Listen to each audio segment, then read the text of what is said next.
Okay, you're looking at me. I'm getting the green light to go. All right, everybody. are. Hello and welcome to Geopolitics in Conflict Show. So excited to be here. Wait a minute. Didn't we just did live stream yesterday? We did, and we're gonna do one Tomorrow? tomorrow.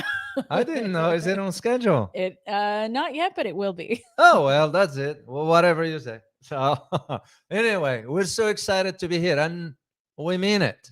I mean Mhm. it. I don't say thanks for the sake of saying it. That is very true. I know that about you. You know, I don't sugarcoat things. And I don't, Even when we wish you would. I can't. I can't because this is what you guys will expect from me. Mhm. I am what you see. I don't pretend Absolutely. and I don't sugarcoat things and I say things as they are. Yep. Whether I'm talking to a little kid or Mhm. I'm talking to the Pope or I'm talking to a president. Yep. But that's how you also know you can trust the things that Yeah. you say, because you always do the things you're going to say. These are things I've learned about David over time. You always do the thing that you say you're going to do, and I can always trust that you mean what you say. And you always, like, you say the same thing to everybody, so I can always trust it. Yeah. I mean, of course, if I am addressing a president, I will be Yeah. more diplomatic, you know. Right. But it's still the same information. Oh, yes, it will be. Mhm. It will be. I had it, if I may share this quick story with you. Please share it. I had one time a high-ranking officer Mhm. asked me a question. Well, Mr. O, what do you think? I didn't have the PhD at the time. Okay. So, what do you think? I gave the answer. And the high-ranking officer didn't like it. Mhm. And I said, well, sir, this is what my analysis is. Yeah. Oh, he said, Mr. O, we can think of it this way. I said, no, sir, you can't. You know, I said, because A, B, C, and D. Yeah. He didn't like the answer. Well, what do you expect me to tell you what you want to hear? Right. I'm not going to do that. Right. And I don't do that. And I don't work for you. Mhm. You know, I work on behalf of the American people back then. Yep. Well, and he came back and said, well, I didn't mean it that way. I said, yes, you did, sir. Mhm. Because I wasn't working for the guy. Yeah. You know, it's like sort of, don't ask me again if you don't like what you're going to be hearing. So. Yeah. And this is, by the way, what frustrates me about some viewers. Okay. Yes, you do look a little bit frustrated. Well, I am, because you read some nonsense comments Mhm. from, you know, we respect our viewers. I truly have a great admiration for them because they are spending their time with us. Absolutely. But when you get a stupid comment like somebody saying, well, be careful what you say, who the heck are you to tell me Mhm. be careful what you say? Well, say the rest of that comment, because it's actually really important. Yeah, somebody didn't like when I said yesterday when we were Mhm. talking, I said, well, is China doing this out of the goodness of its heart? Yeah. And he didn't like that. I said, well, go F yourself. Yeah. Yeah. I don't hold back from this because it's nonsense. Yeah. Because now this person's saying, well, I'm not qualified to write a book about China. Yeah. Who the heck are you Yeah. to be saying this? That's just nonsense. Well, and it's also nonsense to think that any country or any entity is doing something purely out of the goodness of their Yeah. heart, especially when economics is involved. That's just an unreasonable Yeah. position for them to Yeah. have anyway. And it was pathetic. Mhm. The comment was pathetic. Yeah. That's to me showed the low level, you know. It's kind of, Definitely. you know, if you don't like it, go unsubscribe and leave. Yeah. Simple. Go watch the junky stuff and that's Yeah. it.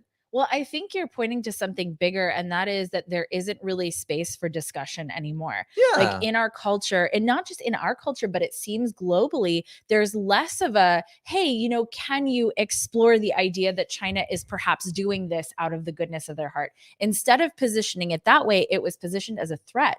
But Yeah. that's something that people are doing right now. If you don't agree with my position, you're Yeah. just wrong, and your position has zero value at Yeah. all. And that's just crazy. No innovation can happen if we can't Yeah. have honest conversations and bring different opinions to the table. Yeah. And I'm done with this subscriber specifically. I washed Yeah. my hand off. When I wash my hand off somebody, It's true. I'm done. Yep. That's it. Because to me, it's a. is Anyway, true. enough of this negative stuff. Let's get positive and talk about what we're going to be talking about today. So, what are we talking about today? We're talking about the decision by OPEC Plus to cut oil production. Yeah, it just happened on Saturday, on Sunday. Yep. Sunday. That's when they made decision, OPEC Plus. Yep. But it's not about just the. First of all, it was a surprising decision. Yep. They didn't see it coming. And second, who was leading the charge? That's a really important piece Yeah. of information here. Yeah.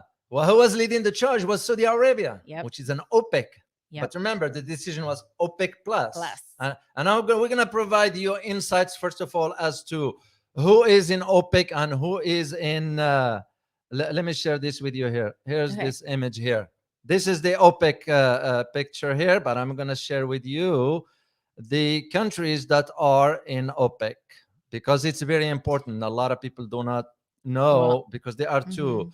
So OPEC has, of course, Algeria, Angola, Equatorial Guinea, Gabon, Iran, Iraq, Kuwait, Libya, Nigeria, the Republic of Congo, Saudi Arabia, United Arab Emirates, and Venezuela. Mhm. Meanwhile, as Ecuador and Indonesia and Qatar are former OPEC members. Mhm. I have a map. We have a map for you guys here. Here is the one. So Oh yeah. yeah, I That's want a to great map. dig into all Yeah, this. yeah. I got my still have a reference to when I wrote the books about the Saudis and Oh wait. and the Okay, Middle guys. East and all that stuff. David will So never brag on himself. It is a thing that we would like to talk to him about, is talking about the things that he's done. So David's written 4 books. So this is actually 6, David's but written only 6 books. 4 are mine and 2 I contributed chapters Okay, in other okay. topics. So he has this one, Fall of the House of Saud, which is exactly what you're talking about right now. That one, yeah.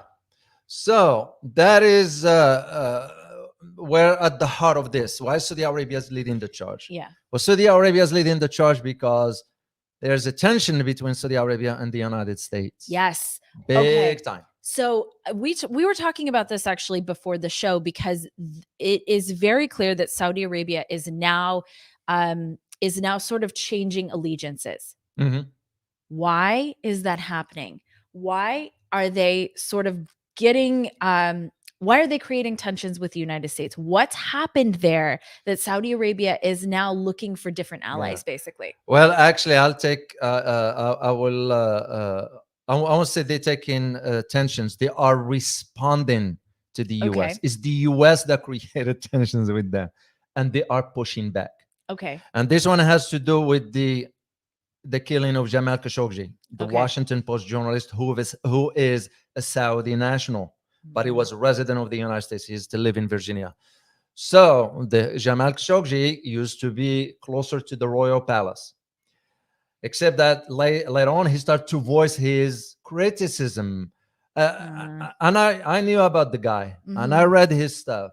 His criticism wasn't about negative thing. It's about correcting course of action for the Saudis to move forward with where the world is headed. Yeah. That's all it was. Well, some members of the royal family didn't like that. Because if you understand, that's what I detailed in the book.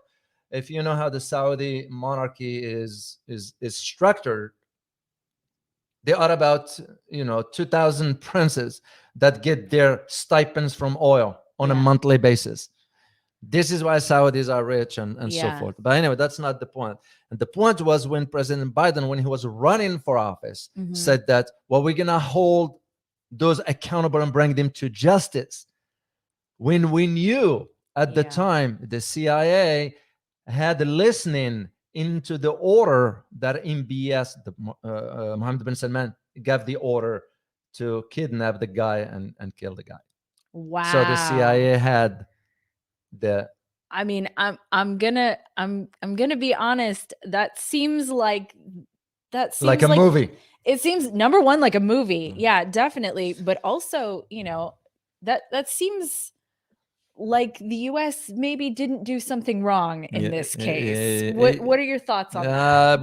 But the US always has some hidden hand in. They I'm weren't sure. involved in this case. They weren't Yeah. involved in this case. But the point is that the Saudis didn't like the fact that the US was spying on them. Of course, we spy on everybody. Yeah. So, but here is where And everyone spies on us too. It's normal. We were spying on the European allies, so-called. Right.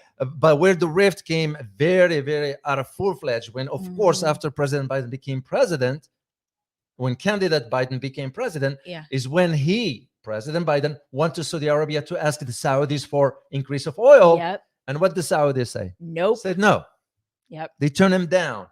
That was like a slap on the face for the US. Huge one, yeah. Saudis never forgot what the threat that Yeah. the Biden administration, and this is just to tie it back to this. This is why you're seeing now Saudis are pivoting.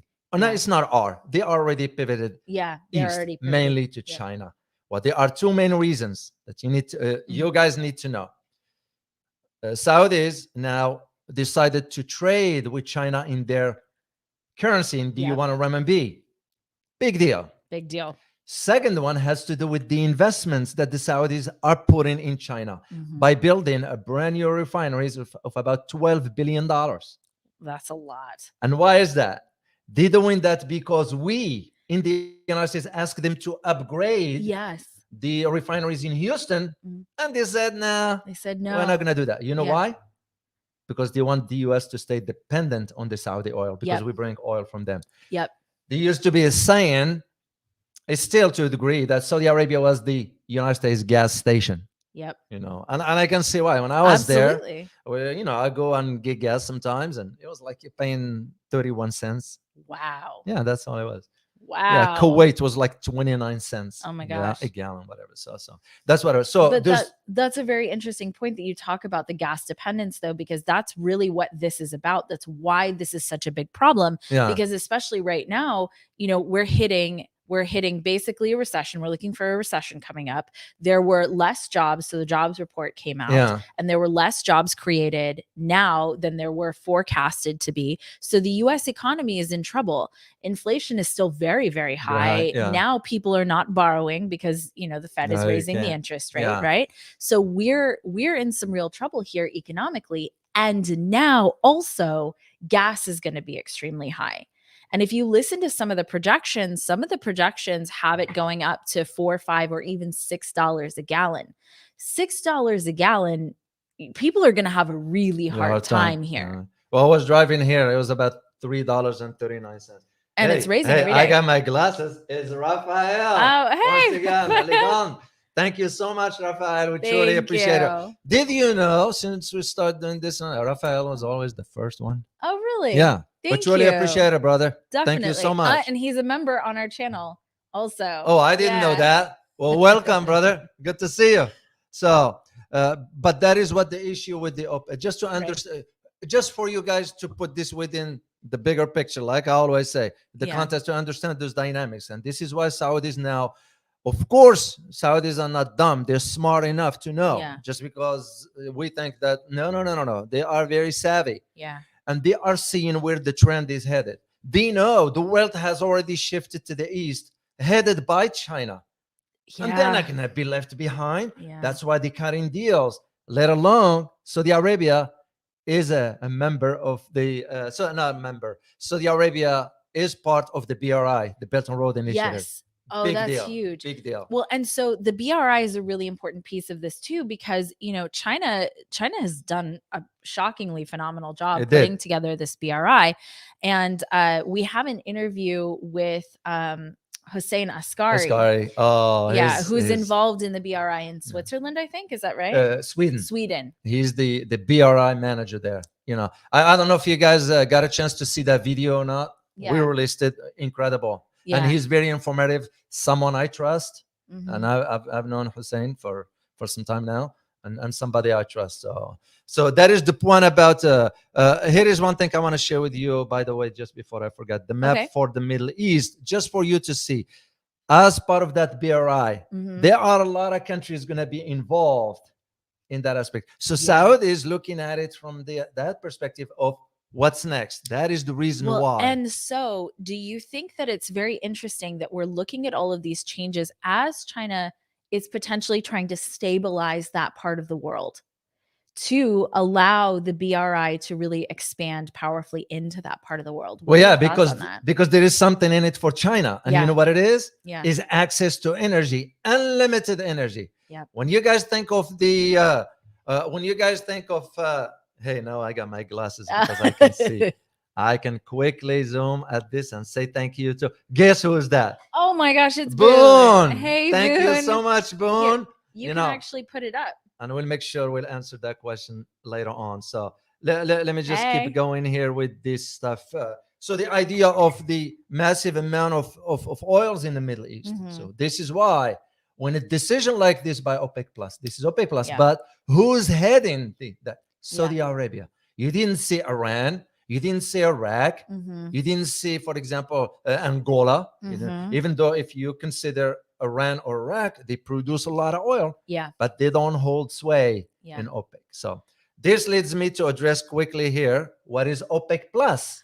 That's important because Yeah. there's a big country that starts with the letter R R, that is yeah. involved in OPEC plus. So when you hear OPEC plus, usually Mhm. those are OPEC plus the other members. The other members are Russia, Mhm. Kazakhstan, Azerbaijan, and Mexico, and Oman, believe it or not. Of course, Oman doesn't produce a lot. Yeah. Mexico has some. Now you see why people got here in the US, administration that is, Mhm. got pissed when they heard about Mexico considering joining Yep. BRICS. BRICS. Yep. That's why energy. Then, of course, you have Russia, massive oil producer. Mhm. But there is the hidden treasure is in Kazakhstan, Kazakhstan has a lot of oil. underground. Yep. It's just not easy to get to. Yeah. It's no different than Afghanistan when it comes down to natural resources Yeah. like minerals and all that. So this is why you guys need to understand why this all of a sudden came as a shock to the US. Mhm. Because you know what the US saying? The US saying that, well, OPEC Plus, shouldn't move forward with this plan. Which I thought was a little bit of a ridiculous Yeah. thing to say. What do you mean they shouldn't? Yeah, who the heck are yeah. we to dictate to? Well, and obviously it didn't work the first time, so I'm not really sure why they're saying they shouldn't. I mean, in terms of US interest, they probably shouldn't. And that's actually one of the things that was most interesting about the situation in terms of impact for the United States. Mhm. And that is, we're looking at something that actively goes against US interests. Yeah. And there are let me see if I can find it. There is where is it in my notes? Okay, so there is the David, I can't find it. That's all right. You'll look for it later. So just to highlight, by the way, let me say thank you, because that's the first thing I will always yes. do. Yeah. Oh, JF. You can, if you hit that. Oh, I'm you gonna can hit show this show. one, of course. Thank you, JF. Appreciate the super sticker. There's a couple up there too. Yeah, I also want to do another person here. Oh yeah, Anna Kiblis. Thank you very much. Anna Kiblis. It's from Southeast Asia. Always cool. put stickers. Thank you so much. Boone, of course, here, and I'm gonna go back and put Rafael also, because I like to put that in. So I can't find the exact notes in my notes, but basically what it's talking about is that every 5 years, the oil leases here in the United States, the Biden administration, or whoever the administration is, has to re-release who is going to get these oil leases and which oil leases are available to drill for oil. Yeah. So the problem that we're facing right now with that is that's by the time it gets released, so they're saying that it'll get released September of this year. By the time that it gets released, it will be a year late. So it's due every 5 years, and the Biden administration has pushed that out by another full year. So that means that oil production here in the United States, we can't actually renew extra leases or any of that. And so we aren't producing more oil here. And that's a big thing that people talk about, is why is it that we are still dependent on Saudi oil, for example, when the Saudis are saying kind of screw you. Yeah. You want to know why? Yeah. Yeah. The reason being because there is a very strong Saudi lobbyist in Washington, D.C. that includes, among them, I know one for sure, former member of Congress. He's now lobbyist for the Saudis. Yeah, his name is Coleman, Norm Coleman. He used to represent, I think, Missouri or something, one of those middle states. Well, so that is the importance of it, because any decision. I mean, Do you guys know how much oil we have here in the US? A lot. We're a very oil rich country here in the US. But we won't get to it Yeah. because the lobbyists are ensuring. This is why you see in the environmentalist and the red tape, the regulations. It's to ensure we do not we do not tap into our oil so we can import. And the government, our government justification, you know what? It costs us cheaper to bring oil from the Saudis. Not right now. It doesn't. No, it doesn't. Well, look no further than what was the first business order of President Biden when he took office? To cut the Keystone Pipeline. That's it. That was the first order of business. Yeah. Now, who's in a right mind will cut oil? Right. Right. This is what the dependency is on. And to me, I can, the writing is on the wall right there. It has been for a while. Yeah. And it's interesting because, I'm not a fan of Donald Trump or not of him or whatever, but he said if Biden takes office, you're going to see $4 a barrel or $4 a gallon. Got it. And we saw $4 a gallon. And so it's interesting that is, oh man, this actually is a topic that bothers me a lot, is the whole, green or environmental initiatives, because, on one hand, people are saying that, and I want them to really be doing it. I want them to really be cleaning up the earth. But instead of doing that, they're just importing oil from somewhere else. So how is that greener? It's still the same planet. Yeah. It's a lie. It's a lie. Let's just say carbon straightforward. Credits also, if you guys don't know, receive carbon credits, go check that out. Well, you remember our interview with Art Berman? Yeah. He's a geologist. He's somebody who understands about oil. Yeah. Been dealing with it for over 40 years or so. He said it won't be cheap, first of all, and it will take forever to get to that. So that's the point.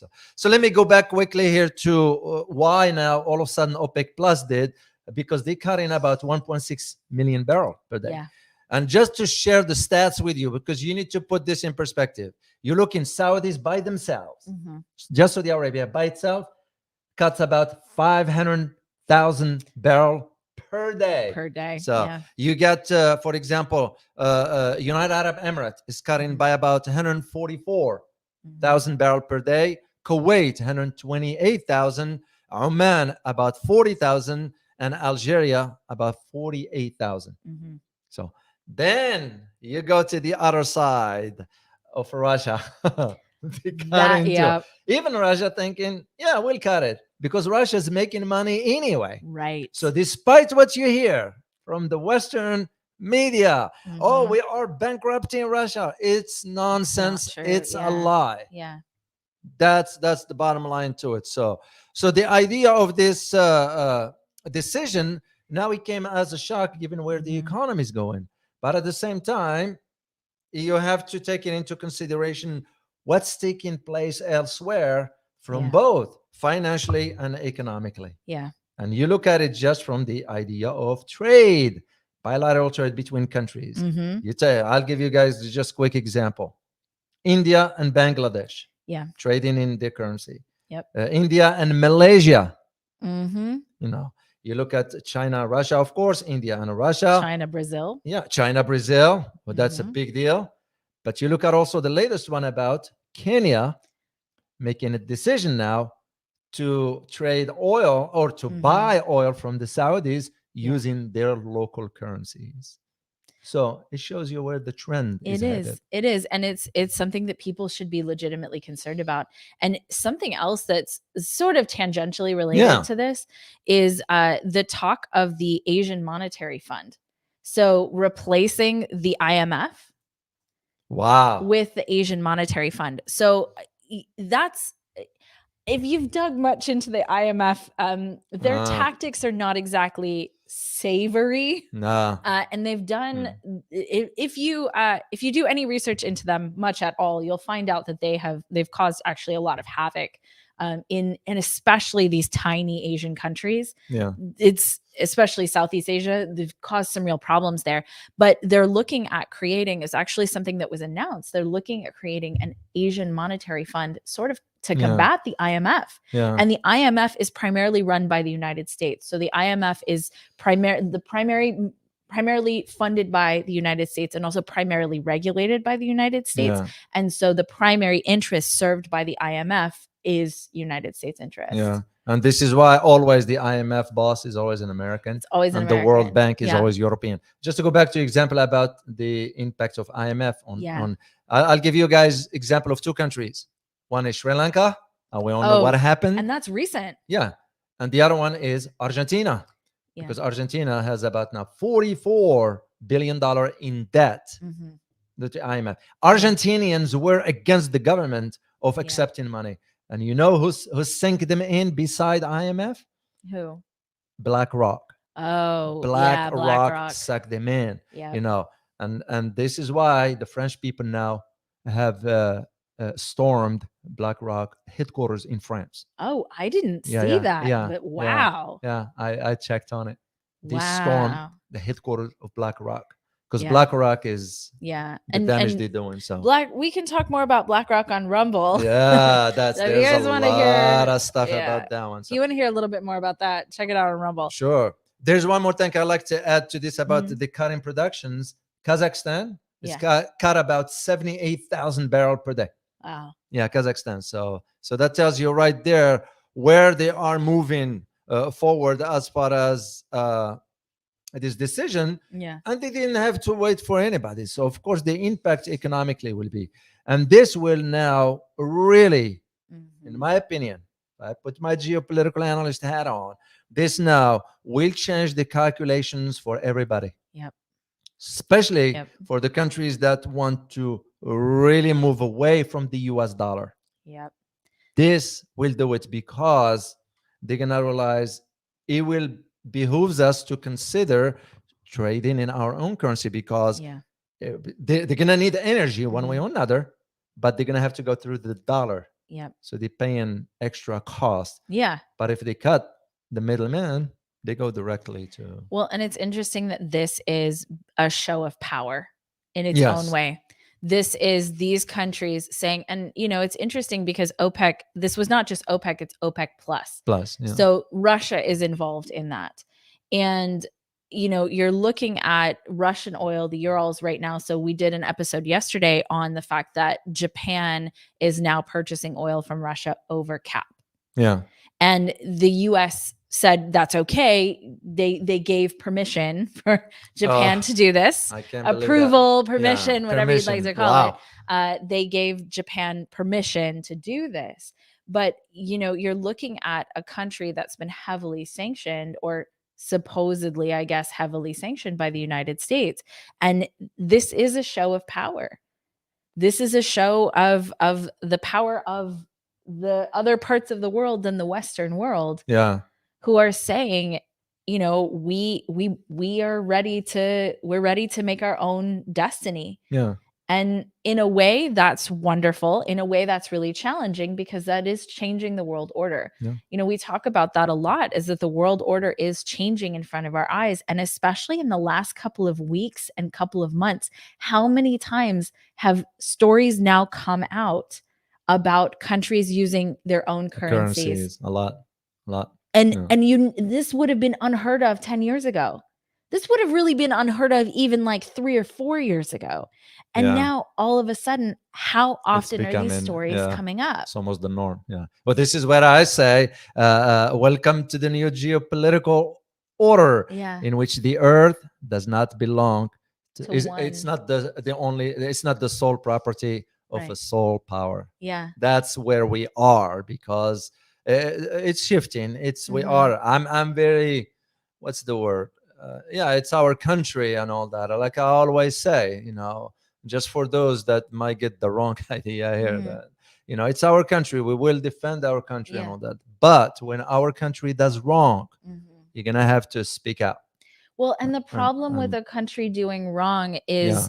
that eventually that comes to fruition, right? That comes to Yeah. roost. And, right now, when so first of all, people here in the United States are in bad shape. People here in the US are really suffering a lot. There's been a lot of tech layoffs. There's There's a real lot, yeah. challenges here. And so it's not like people here are doing well. And the conversation that I have with a lot of my friends is that everyone feels like all we are is consumers. You know, we're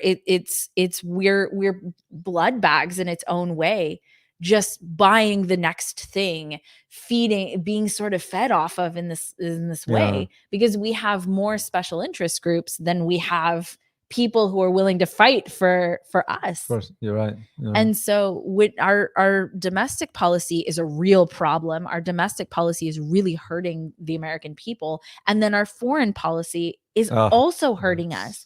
And so it's not about saying like, oh, this is bad or wrong. It's about these are things that are causing suffering, not only worldwide, but for us here at home too. Yeah. Well, this is where the saying goes.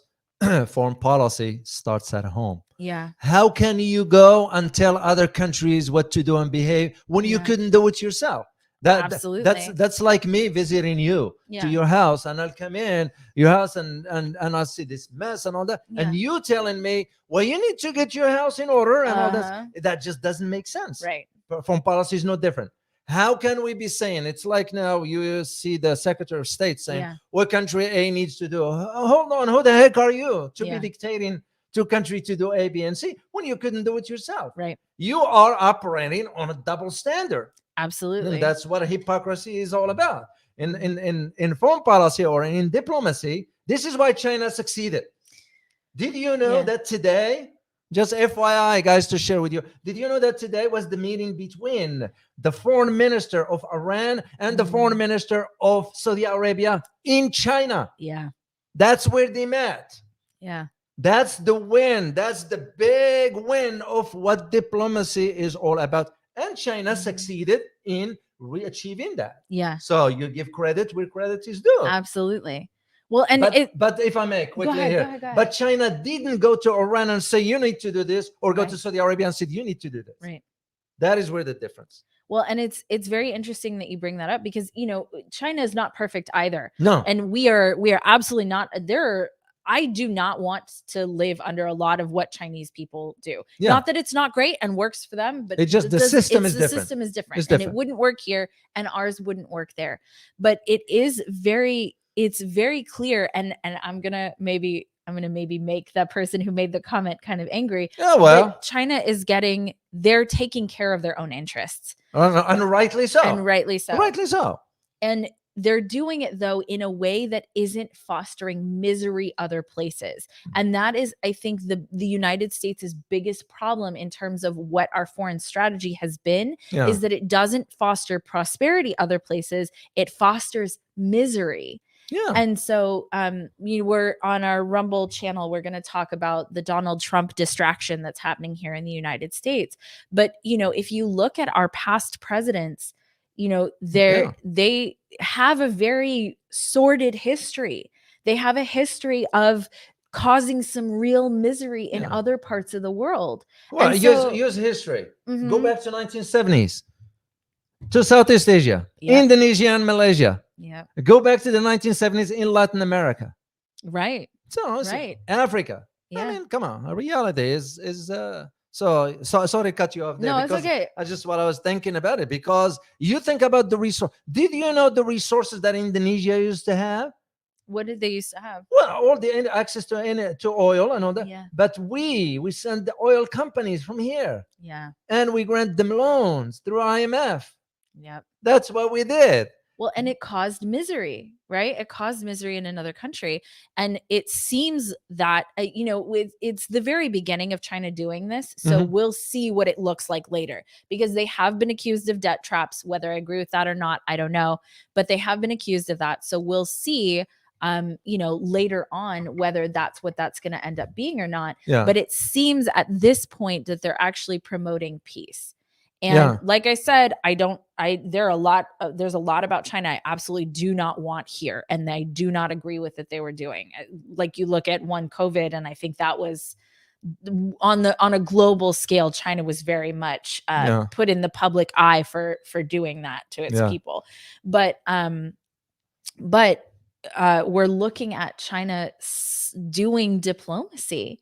And that works. That strategy works. If you take an underdog, for example, if you take countries that have been put down for a long time. and then you give them the opportunity to stand on their own 2 feet, what are they going to do? Yeah. And this is why Africa is more closer to China than it is to the US. It's Yeah. because to them, China brings economic prosperity. Right. That's the reason why they're doing it. Right. Yeah. Again, China's not doing it for free. Right. You know, there Absolutely is not. an arrangement that will not, Mhm. that I know this because I looked into it. The arrangements will not impoverish. Yeah. It will not impoverish the African countries. Yeah. And as a matter of fact, to China was willing, as a matter of fact, based on what I read last time, was willing to renegotiate the terms. Mm-hmm. When did we do that?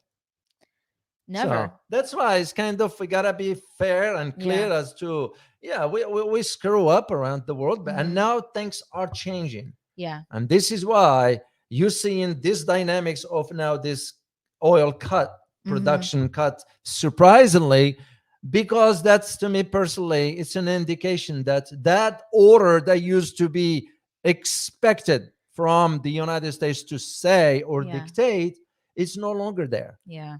Like at the time of this recording here, you got a French president and the European Union president in China asking for China to step in to the Ukraine-Russia conflict. Yeah.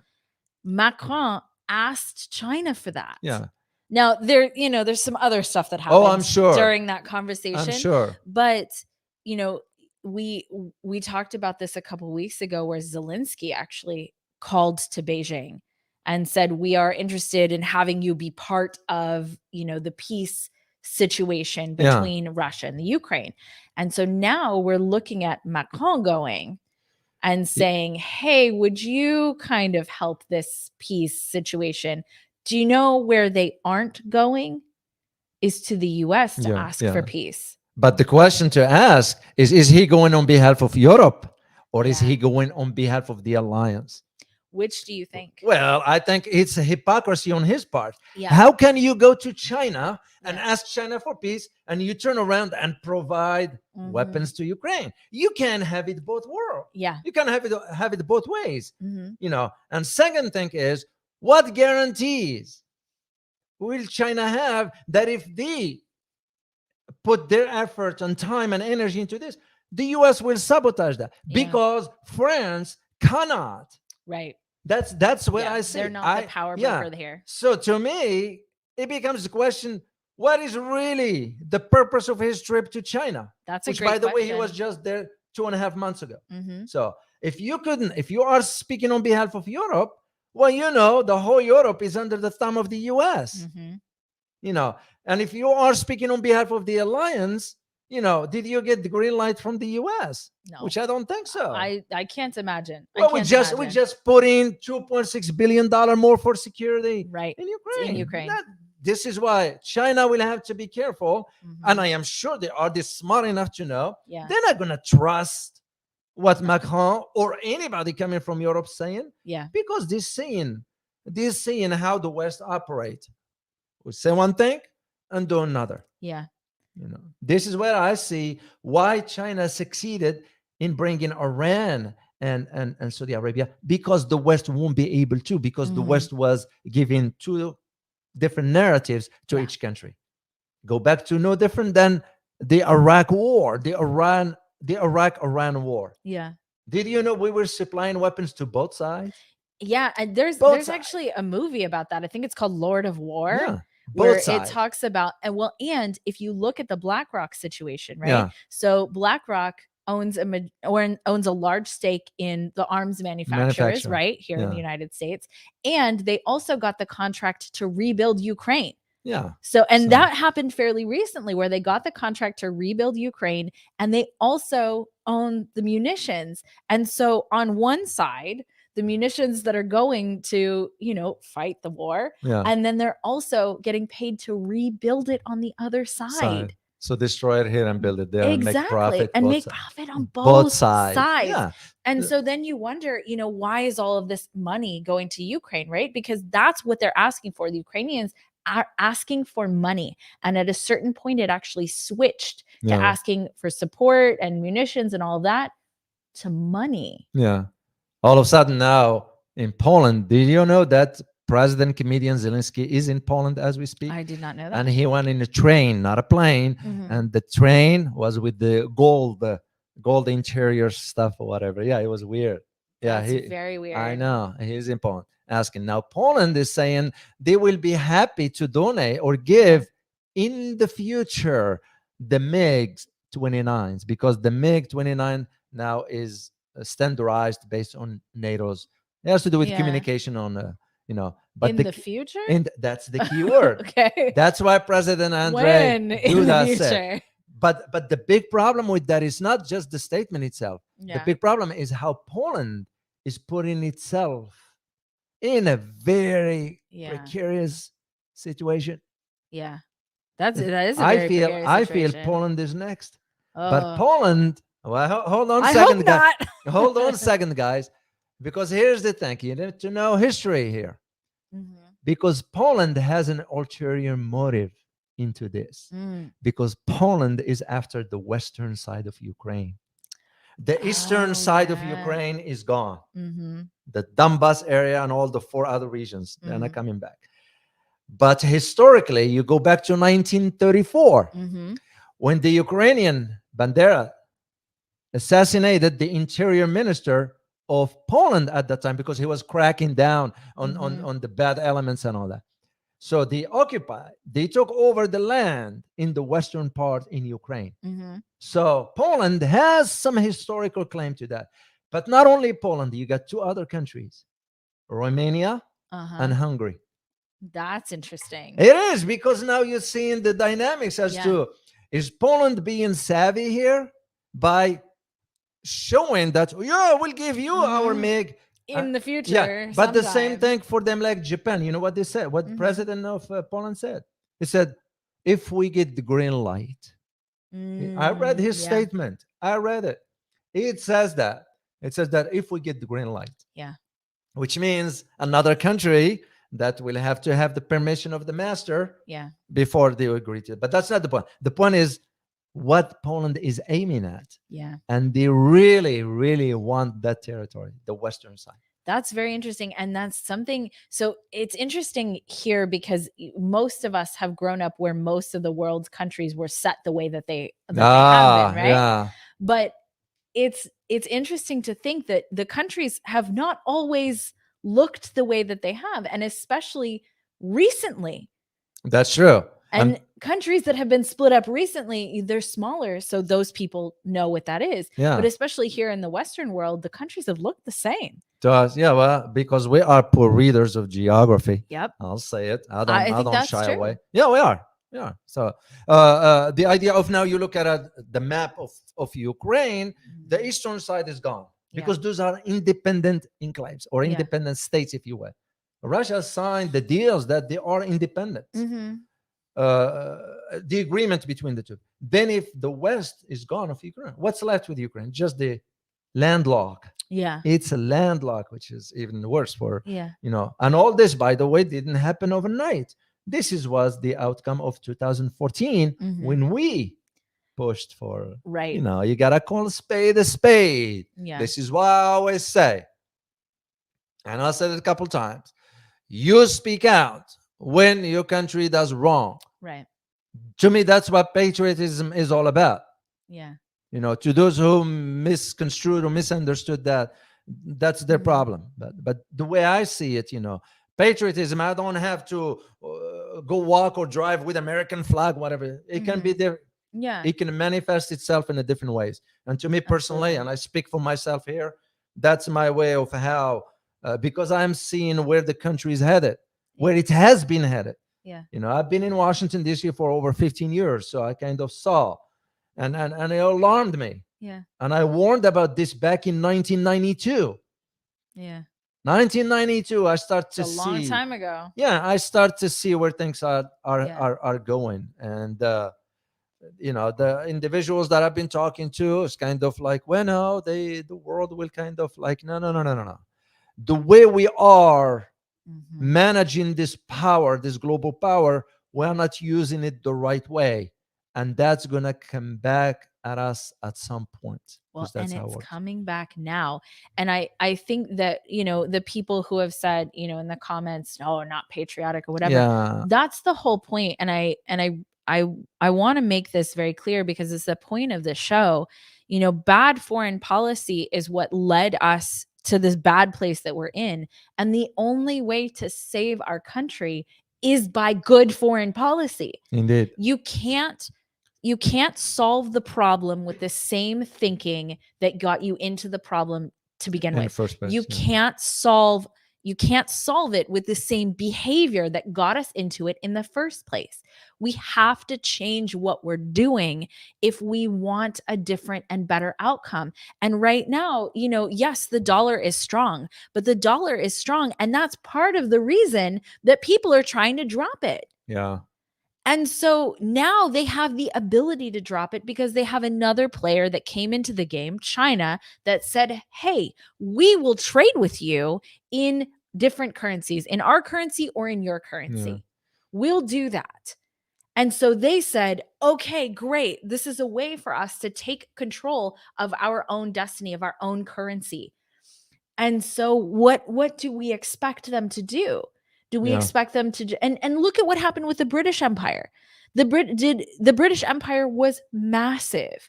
It spanned all across US, Canada, all through Africa. British Empire, Australia was huge. Yeah, Now where's the British Empire? And we celebrate our freedom from the British Empire. yeah. We celebrate our freedom. We have Independence Day. India has Independence Day From from Britain. from Britain. That's what we all have. We have our Yeah. Independence Days from Britain. And so even in that circumstance, did Yeah. we sit there and say, "Oh no, this is great. I would love to continue to be part of the Yeah. British rule and the British Empire." No, the United States went for its independence. And Yeah. how can we look at the global stage and think that other countries don't want their independence? And that is where, just to piggyback on that idea of the dollar, this is why you see in other blocks now moving forward, Mhm. like, for example, BRICS, which we might want to do a Yeah. live on. Do you guys want a live on BRICS, creating the currency? That's So very just leave a important. leave an answer on the chat room if you would like us to do BRICS, creating the new currency, and we'll be happy to do it tomorrow, because we're Yeah. planning on doing Yeah, a live stream tomorrow. If you want this topic, we can research it quick. We'll be happy. Just leave an answer on the chat room there. So. Okay. All right, let's go to some answers. Oh, we have Some some questions. super stickers. And also, guys, let us know where you're from. Oh yeah, I like it's to one of see my that. favorite I like to parts see that. is where are you I guys like to from? see Put it that. in the chat. Put it in the chat. Okay. Oh, So, AAS. all right. I can see him. Bobby Lowe, thank you so much for the super sticker or super chat. There's a bunch more, but let me see if I can find a question. Okay. So Raphael, question. Do you think that I can already say no? Do you think Biden is a student of history? We'll read about King George, what he did when we took our independence, quit on us, go east, and triple the size of England. 1912, make us pay. Wow, that's a good one. Yeah. Mhm. Yeah, but Biden, he's kind of he is a Cold War warrior. Mhm. He's been in the Senate for almost over 40 or almost 50 years. But the old generation, if I may use the term, no offense to old people, but Yeah. just the old generation. I'm old. I just don't look at I maybe don't think because you're I take that care old, of but myself. yes.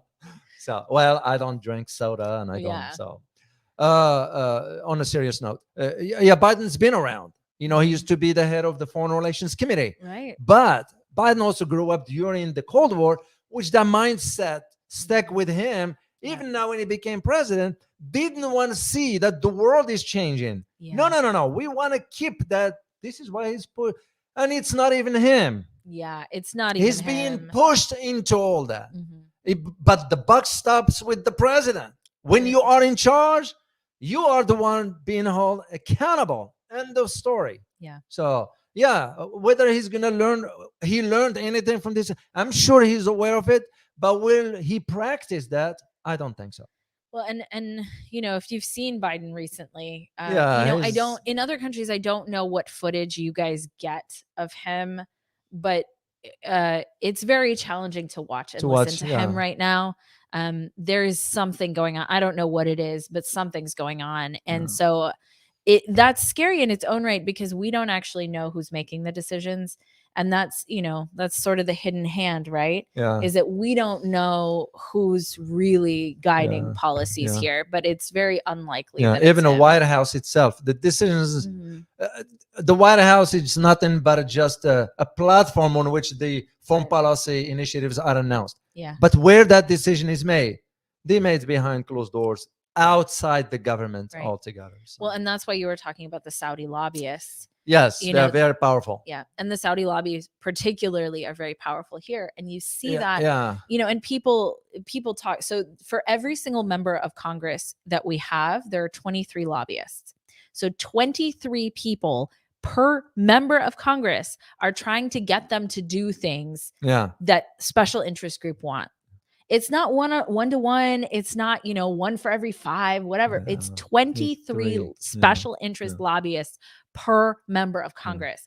And so then you look at, who's really guiding what's happening, and it's definitely not Yeah, who we see. yeah. Well, just to give you a quick example, Uh-huh.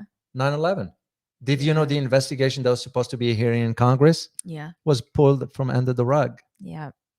because it was going to expose the funding that Yeah. went through? That's another conversation for Rumble. That's We can't definitely, talk too much yeah. about that one here because I was still in DC at the time. So Mhm. unfortunately, we can't talk about this one. Well, and Let's that go. Let's go yes. to next Okay. question. Next question is Please. from Boone. Hey, Boone. Would you say US is a game of whack-a-mole for too long? Yeah, Yeah. yeah. You hit the nail on the head. Yeah. You hit the nail on the head. So Okay. So let me and yeah, I mean see where people are from. I like oh, to oh, always oh, see them yes. all. Sorry. Okay. Let's see where people are from. Oh wait, JC Politics. Let's do this question. Is the new strategy against the West to weaponize OPEC? That's a good question. Read it again, please. Is the new strategy against the West to weaponize OPEC? Oh, it's like we weaponize the dollar. Yeah, so Yeah. they're weaponizing basically oil. Yeah, well, basically, that's why it was. The answer is yes. Mhm. And I see them, but it's not going to be that 100%. The reason being because Saudis understand. Because this Yeah. effort of the cut was headed by Saudi Arabia. Yeah. It wasn't headed by Russia. It wasn't headed by Iran. It wasn't headed by Iraq. It's by Saudi Arabia, Mhm. which is the Saudi Arabia hold the sway in OPEC. Whatever Saudis say goes because they produce so much. Saudis will use oil as a weapon to a degree. Yeah. Where the incentive is going to be, where it's going to be is when they cut Yeah. the purchase of weapons from the US, purchase of planes from US. Can you imagine now switching from Boeing into the Chinese that just built their own Mhm. aircraft? Yeah. Yeah, they're gonna, once China, expand on that, they'll be selling those planes. Saudis will place an order. Yep. Those are in the billions of dollars. That will be where the major damage. Yeah, oil can be used as a weapon, and the Saudis can do it Yeah. because literally, if they turn the spigot off, you will have a We're in serious trouble. problems. Yeah. Because for us, we can't just go and dig for it because the regulations and all that stuff. Yeah. So yeah, the short answer, yes, it can be used, and the Saudis are playing with it, but not a full display, if I may use the Well, term. and not yet. And I wonder because this comes not very long Mhm. after the deal was negotiated by China, right? After the peace was negotiated by China. That is correct. That's a good This- point. And so you always talk about this, David, that nothing happens in a vacuum. None. And so it's very interesting that because, to broker peace for something so substantial, my suspicion is that there was a lot going on behind the scenes. Oh yeah. Right. Yeah. And so now we get this not long after that. So I wasn't in the rooms. I don't know what happened there. But I can say that that's interesting timing, Yeah. don't you think? Yeah. Well, if only people know, which I wrote about that in the Iran book. Oh, On the okay. Iran book. Okay, If we got only it. people know No, the other one. This what? Yeah, Wait. Oh, yeah. Iran volatile state. Got it. If only people know Check this the out. old history between Iran and Saudi Arabia that goes Yeah. back 1400 years. Yeah. 1400 years ago. Actually, we're going to be releasing a video for you guys in which we really tackle this particular aspect. Most of us in the West do not know how far back it goes. Yeah. 1400 years ago. And this is where you're going to say to yourself, how was China able to bridge that animosity that lasted this Yeah. 1400 years? I have that question. Yeah, it's because that rivalry was on a political level, Yeah. on an ideological level, on a religious level, and on a social level. Mm-hmm. And China was able to break through all that. Of course, what the West didn't know, despite what the US saying, Mm-hmm. well, we were aware of the talks. Nonsense, because the talks were held in secret, by the way. Yeah. And they didn't happen only in Europe. They happened 7 years ago. That's Wow. how far China started the talks. Okay, so that's really interesting. Nobody knows. Because, and you're absolutely right, to broker peace talks of that magnitude. Yes. What had to have happened in that room? Yeah. In Yeah. those rooms over honestly, it's a long time for 7 years. Yeah. But it just kind of came out of nowhere. It kind of just happened. Yeah, but also that's a reflection also of how Asian cultures are. Yeah. Especially in the China case, China moves methodically. We move, Mm-hmm. sort of we move fast, right? We move erratically, is what I would say. China, one step at a time. Yeah. One step at a time. And always the strategy is 25, 30 years. It's interesting that you say that because, if you look into the very wealthy families, Yeah. they also look 20, 30, 40 years You're into done. the future. And when you look at even, some of the World Economic Forum and some of that stuff, they're also looking decades, 2 decades, Decades down 3 the road. decades down the road. So if you plan short term, you can't, there's that thing that people overestimate what they can get done in a year, but underestimate what they can get done in 10 years. Yeah. So that's very interesting because as a human behavior thing, if you plan 10 years out and you stick to that plan, right? You have to stick to it. Yeah. You're more likely to get more than you set out for than if you just look short term. And unfortunately, it seems like the US policy is so short term. It's so short sighted. Yeah. Even if you look at our domestic policy, it's so short sighted. Yeah. Well, that's why China had the plan for 2030, Yeah. 2049, and so forth. Okay, we have 3 minutes, but I wanted to read where some of you guys are from. This is one of my favorite parts. Yin Hu Kor. Oh, Yan Hao Kor. Oh, no. Yeah, Yan Hao Kor. When I'm really sorry about these names. London. Abba Hussam, Saudi Arabia. Oh, good to have you. Epic Fox 567, Tennessee. Amanda Lauren, Indonesia. Ben Hard, Philippines. Louis Mann, London. Kang Dai, Romania. Alfonso Lugo, Brazilian living in Finland. Oh, that's interesting. I would love to hear what it's like in Finland right now. The Fearless Hyena, Canada. Nadia Yvette Chambers. I'm from East Harlem in New York City. New York. Mansi, India. Ram 820, Philippines. And Boone in Berlin from Malaysia originally. Bobo Fay, Republic of California. Wow. Republic of California. Republic of California. I want to give a quick shout out here to one of our, because TNT, I want to say hi. Yeah, TNT has been with us for a long time. And still, yeah, we appreciate you, TNT, and all of you guys. So, well, we look forward to seeing you guys tomorrow. And by the way, just leave us on a comment if you like us to talk about BRICS, a new currency. We'll be happy to do it tomorrow. We do have a topic in plan, but if you like this one, we'll be happy. Just leave us a comment on the chat box, that is. So, and we look forward to seeing you tomorrow. As always, guys, prepare yourself for changing world order. Till next time, guys. Bye-bye.